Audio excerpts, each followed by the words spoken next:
Through the Desert by Henryk Sienkiewicz. Subscribe if you want more audiobooks like this.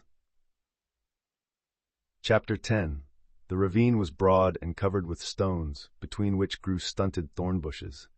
Broken rocks formed its southern side. The Arabs observed these details in the lightning flashes, which were now less vivid but more frequent. They soon discovered a flat cave, or, speaking more exactly, a spacious niche in the side of the rock, in which they could easily take refuge. The camels could also find a sheltered place on a slight elevation nearby. The Bedouins and the Sudanese relieved the animals of their burdens and saddles, and Kamis, the son of Chadigi, went about collecting thorn branches for the fire. Large raindrops fell intermittently, but the shower did not really begin until everyone had lain down to sleep. At first the rain resembled threads, then ropes, and at last it seemed as if overflowing streams from invisible clouds were deluging the earth. But such showers, which occur only once in many years, even in winter, cause the canals in the Nile to overflow, and in Aden they fill the enormous cisterns which are the mainstay of the town. Staś had never seen anything like this before. A rushing stream filled the bed of the khors, and curtains of water covered the entrance of the cave. Nothing could be heard except the rushing of the water and the pattering of the rain. The camels stood on the height, and so the storm at the most could but give them a bath. But the Arabs looked out every minute to see that the animals were not in any danger. On the other hand, the party found it very pleasant in the protecting niche to sit around the bright fire of brushwood, which was not wet by the rain. Joy was written on all their faces. Idris, who had unbound Staś's hands on their arrival, so that he could eat, now turned to him and said with a scornful smile, "The Mahdi is greater than all the white sorcerers.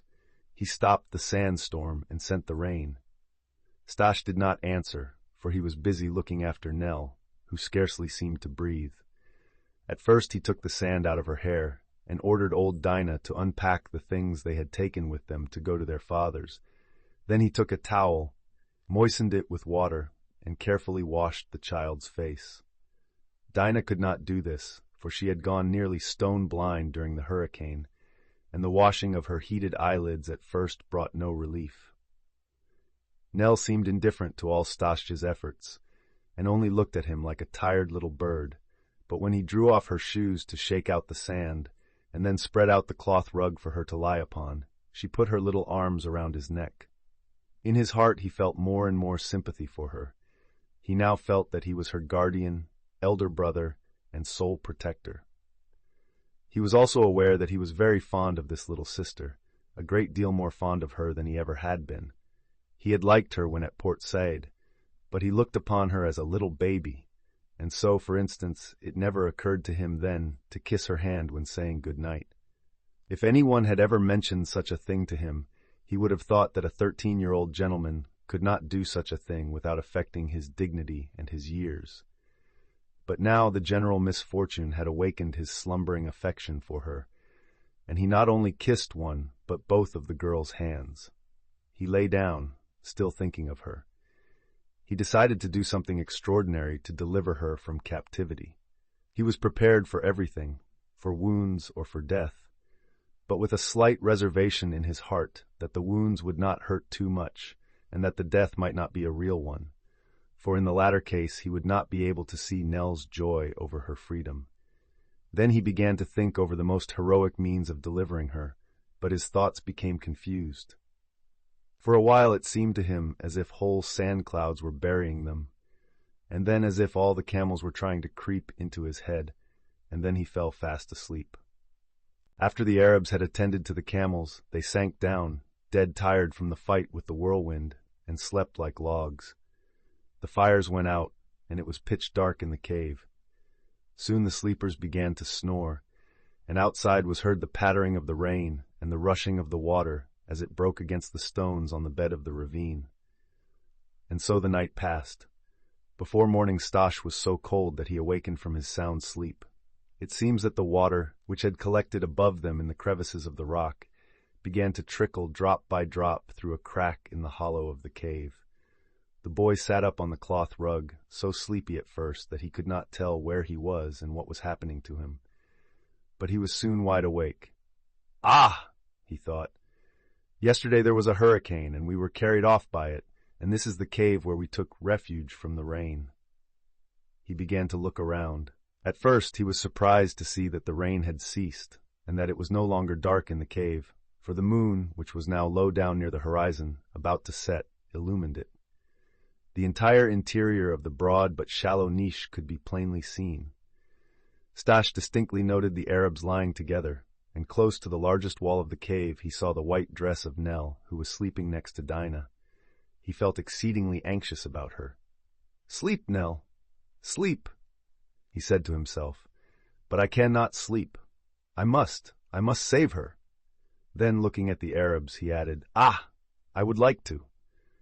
Suddenly he trembled, for his eye lighted upon the leather case containing the gun he had received at Christmas, and alongside of it the cartridges lay so near between him and Chamis that he had but to stretch forth his hand to reach them. His heart began to beat and to thump like a hammer. If he could but catch hold of the gun and the cartridges, he would doubtless have command of the situation. In this case, he would only have to creep quietly out of the niche, secrete himself a short distance away between the rocks, and guard the entrance from that position. When the Sudanese and the Bedouins awake, thought he, they will notice that I have escaped, and all will rush out of the cave at once. Then, with 2 bullets, I can shoot down the first 2, and before the others reach me, the gun will be reloaded. Chamis will be the only one left, but I will make short work of him. Then he imagined the 4 dead bodies bathed in blood, and his heart was filled with horror and fright. To murder 4 people. It is true they are villains, but just the same, it is terrible. He remembered that in Port Said he had seen a fellah, a workman, who had been killed by the handle of a shaft-sinking machine, and what a terrible impression the quivering remains amid a pool of blood had made upon him.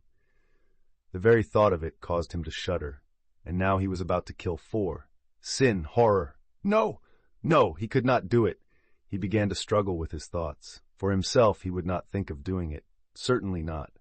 But now it was a case of Nell, of her defense, her safety, and her life, for she certainly could not stand all these hardships and would surely die, either during the journey or in the midst of the wild, beastly tribes of dervishes.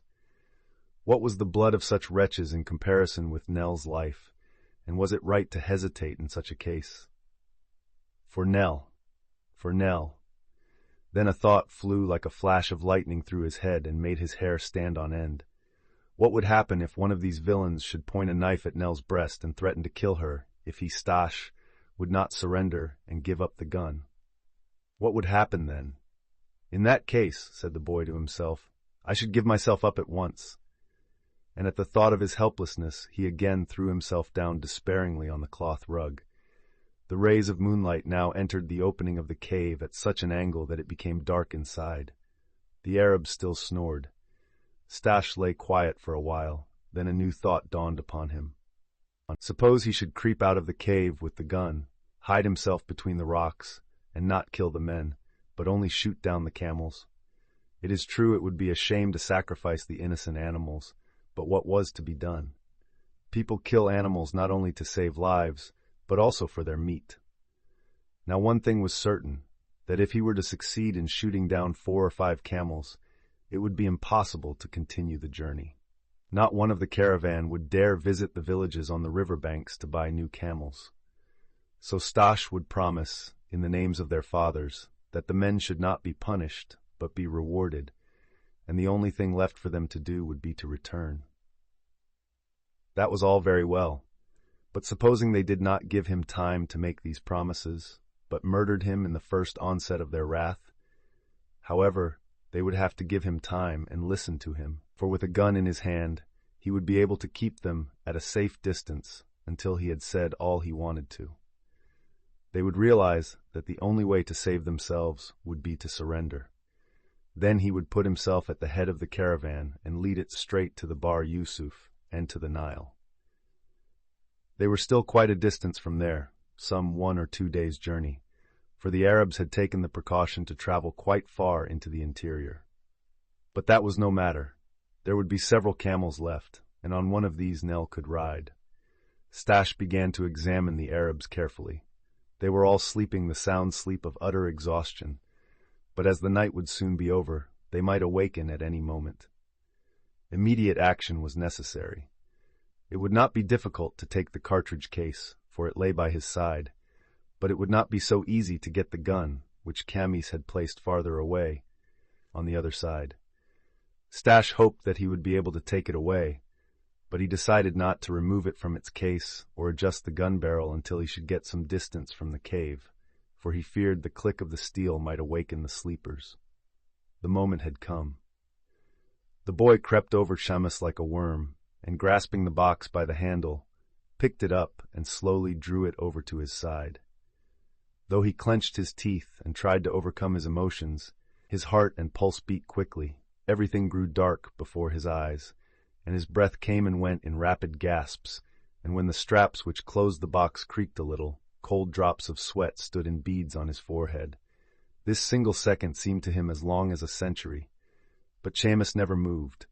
The box was lifted over him and placed beside the cartridge case. Stash breathed again. Half the work was done. Now it was necessary to creep quietly out of the cave, run a short distance, hide himself in the rocks, open the case, adjust the gun, load it, and put a number of cartridges in his pocket. Then the caravan would be at his mercy. Stash's black silhouette stood out against the light background of the entrance to the cave. Another second and he would be outside. Another minute and he would hide himself in the rocks. And then, even if one of the robbers should awaken, before he realized what had happened, and before he could awaken the others, it would be too late. Fearing that he might knock down one of the many stones which lay at the entrance of the niche, the boy took one step forward and groped with the sole of his foot for firm ground. He thrust his head out of the opening and was just about to step out when something unexpectedly happened, which made the blood freeze in his veins. For through the dead silence, Saba's joyful bark rang forth like thunder, filled the whole ravine, and awakened its sleeping echoes. The Arabs sprang up as one man out of their sleep, and the first thing that met their eyes was Stash with the case in one hand and the cartridges in the other.